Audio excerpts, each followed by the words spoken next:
প্রিয় শিক্ষার্থীবৃন্দু এবং যারা দেখছেন, আসসালামু আলাইকুম রহমতুল্লাহি ওয়া বারাকাতুহু। আমরা এর আগের ভিডিওটিতে বিয়ার ল্যাম্বার্ট সূত্রটির অ্যাবজর্বেন্স বের করে আমরা দেখিয়েছিলাম। অ্যাবজর্বেন্স কিভাবে নির্ণয় করতে হবে সেই সূত্রটি আমরা অ্যাড্রেস করেছিলাম। তো আজকে আমরা বিয়ার সূত্রটি, বিয়ার ল্যাম্বার্ট সূত্র, দুটি সূত্র, এই দুটি সূত্র আজকে আমরা বিয়ারের যে সূত্রটি সেটা আমরা ইন্টিগ্রেশন করে অ্যাবজর্বেন্সের সাথে আমরা কনসেন্ট্রেশনের যে সম্পর্ক সেটা আমরা দেখিয়ে দেবো। তো সে কারণেই আজকে আমাদের এই এই লেসনটির নাম আমরা টপিকটা দিয়েছি ইন্টিগ্রেশন অফ বিয়ার্স ল, এবং এটা বাংলা ইংরেজি থেকে বাংলায় আমরা নিয়ে এসেছি।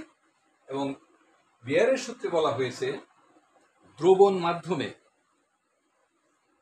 চালিত আলোর তীব্রতা দ্রবণের গাঢ়ত্ব বৃদ্ধির সাথে সাথে সূচকীয় হার হ্রাস পায়, এই তো কথাটা বলা হয়েছে। এখন এটা আমরা দুটি পদ্ধতিতেই করতে পারি, ইন্টিগ্রেশন করেও করতে পারি, আবার ইনভার্সলি সমানুপাতিক তত্ত্বের আলোকেও, অর্থাৎ ইনভার্সলি প্রপোর্শনাল, ইনভার্সলি মানে বিপরীতভাবে সমানুপাতিক, ব্যস্ত অনুপাতিক তত্ত্বের আলোকে আমরা এই সম্পর্ক, এই যে আলো তীব্রতা যে হ্রাস পাচ্ছে, সেই যেটা হ্রাস পাচ্ছে সেটা তো অ্যাবজর্বেন্স, অর্থাৎ যেটা হ্রাস পেল, যতটুকু হ্রাস পেল, অর্থাৎ সেটা দ্রবণ শোষণ করেছে, সেই কারণে ওই দ্রবণের শোষিত আলো অ্যাবজর্বেন্স আমরা বের করছি।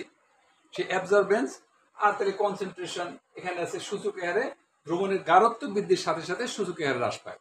তাহলে এই গাঢ়ত্বের সাথে আমরা অ্যাবজর্বেন্সের একটা সম্পর্ক আমরা পাবো, এটা ইনভার্সলি প্রপোর্শনাল, এই তত্ত্বের আলোকে আমরা নির্ণয় করতে পারি। তাইলে দেখি আমরা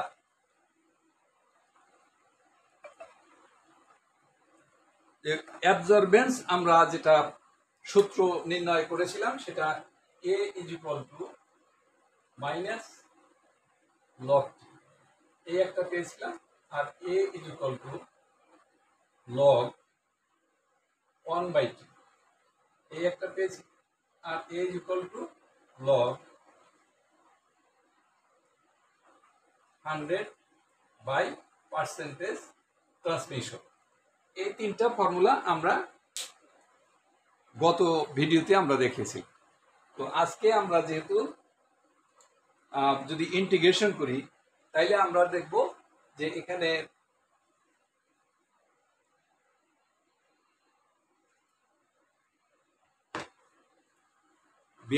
বিয়ার সূত্রটিতে বলা হয়েছে, বিয়ারের সূত্রে বলা হয়েছে দ্রবণের চালিত আলোর তীব্রতা, দ্রবণের চালিত আলোর তীব্রতা দ্রবণের গাঢ়ত্ব বৃদ্ধির সাথে সাথে হ্রাস পায়।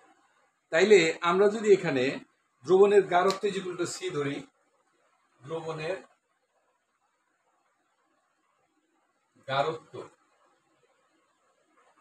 Is equal to C is equal to x,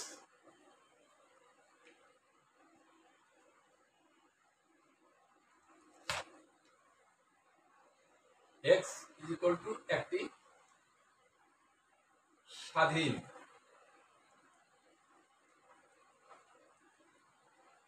চলক।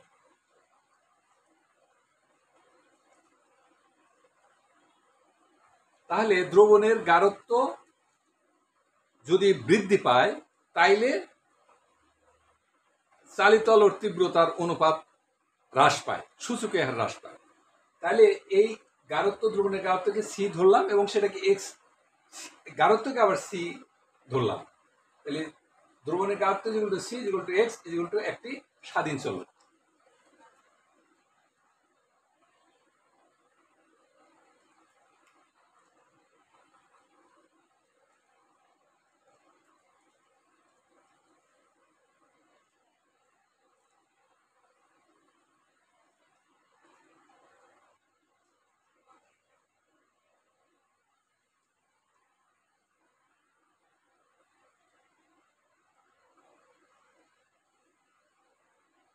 Transmission is equal to Y ধরলাম ইজ ইকুয়াল টু একটি অধীন চলক।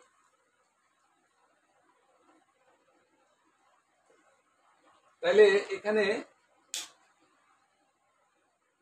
যেহেতু এই সিকেএক্স ধরলাম এবং চালিত আলোর যে হ্রাসমান তীব্রতা, এই যে ট্রান্সমিশন যেটা, এটা তো হ্রাস পাচ্ছে, এটাই তো তীব্রতা, এই যে চালিত আলোর তীব্রতা হ্রাস পায় সূচকের হারে, সেটাকে আমরা ধরছিলাম T is equal to L E by L zero. অর্থাৎ এল জিরো তো নিত্য কনস্ট্যান্ট থাকবে এল জিরো, আর এল ইটা হ্রাস পাবে। তাহলে এই ট্রান্সমিশন টিটা একটা অনুপাত, এই তীব্রতার অনুপাত।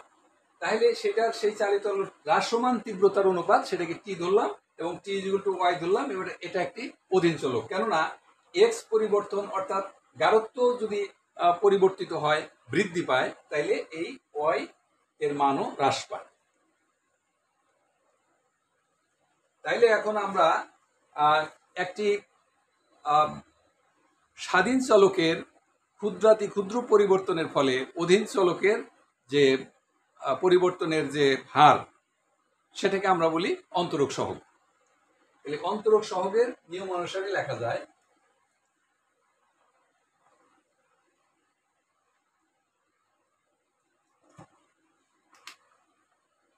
Minus d y by d x is equal to function of x varies y. এখানে মাইনাস আনলাম যে যেহেতু এক্স বৃদ্ধি পায় ওয়াই হ্রাস পায়, অর্থাৎ এক্স হলো কনসেন্ট্রেশন সি আর ওয়াই হলো টি। তাইলে এখানে ট্রান্সমিশন, তাহলে এক্স বৃদ্ধি পাওয়ার সাথে সাথে ওয়াই কিন্তু হ্রাস পাচ্ছে, সেখানে আমরা এটা একটা মাইনাস দিলাম। Minus d y is equal to a into y into d x minus 1 by y into dy is equal to a into 1 into dx। তাহলে আমরা এখন দেখতেছি যে একটা সমীকরণ আমরা পাইলাম। তাহলে এই সমীকরণটাকে যদি আমরা ইন্টিগ্রেশন করি, অন্তরক সহগ থেকে এই সমীকরণ আমরা নিয়ে আসলাম, এই সমীকরণকে যদি আমরা ইন্টিগ্রেশন করি, সমাকলন করি, তাহলে কি হয়?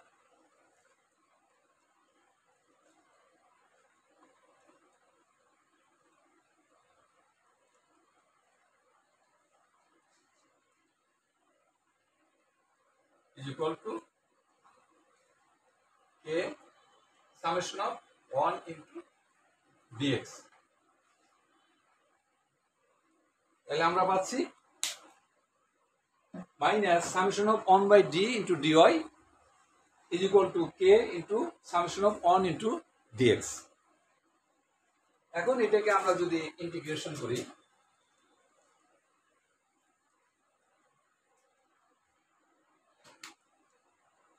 Minus log y is equal to k into x. এখানে একটা ফর্মুলা আমরা যেটা আছে যে 1 by x into d x, summation of 1 by x into d x is equal to log x plus ধ্রুবক।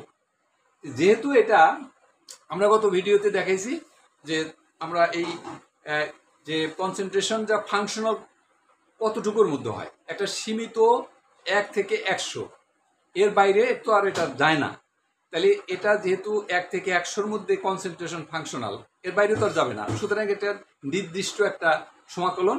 সুতরাং নির্দিষ্ট সমাকলনের ক্ষেত্রে সি এর ধ্রুবকের ব্যবহার নেই, সে কারণে আমরা ডাইরেক্ট লিখলাম minus summation of 1 by y into d y, এটা সমান লিখলাম মাইনাস লগ ওয়াই, এবং সামেশন অফ 1 ইন্টু ডিএক্স এটা সমান লিখলাম এক্স। তাহলে এখানে কে আছে, কে এক্স হয়ে গেল। তাইলে এখন এক্স এবং ওয়াই এর মান বসিয়ে পাই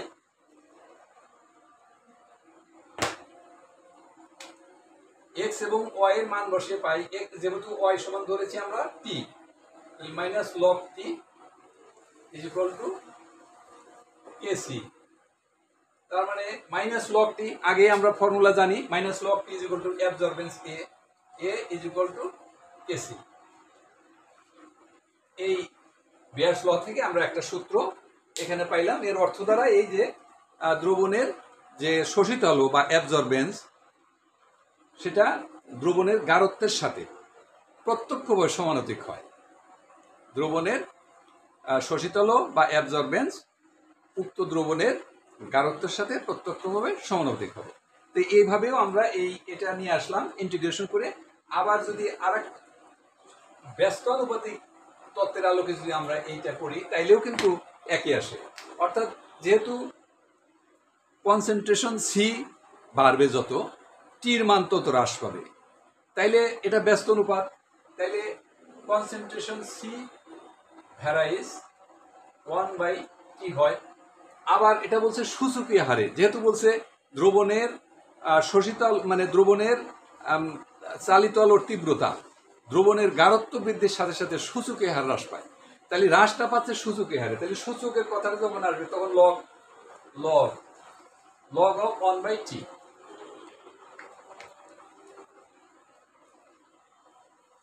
তাহলে আমরা ডাইরেক্ট লিখতে পারি log of 1/t और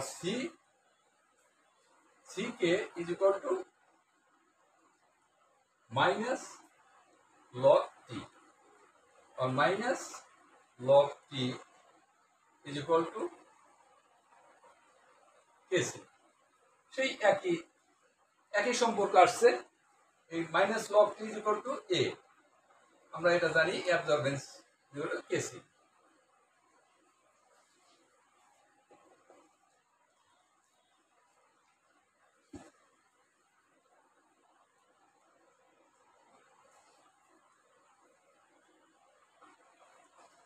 তাহলে absorbance A is equal to KC, ওই একই আসছে, একই সেই আমরা ইন্টিগ্রেশন করে যে সম্পর্ক এর সাথে কনসেন্ট্রেশন যে সম্পর্ক পেলাম। আবার ব্যস্তানুপাতিক তত্ত্বের আলোকেও আমরা সেই একই সম্পর্ক আমরা এখানে অ্যাড্রেস করতে পারছি। তো আজকের মতো আমরা এখানেই শেষ করব। পরবর্তী ভিডিওটিতে আমরা ল্যাম্বার্ট সূত্রটি ইন্টিগ্রেশন করে দেখানোর চেষ্টা করব। সেই পর্যন্ত আমরা ভালো থাকবেন, সুস্থ থাকবেন, এবং ভিডিওটি যদি ভালো লাগে তাহলে সাবস্ক্রাইব করবেন। কোনো প্রশ্ন থাকলে মেসেজ করে পাঠিয়ে দিবেন। আবার দেখা হবে ইনশাল্লাহ। আসসালামু আলাইকুম রহমতুল্লাহ বারাকাতুহু।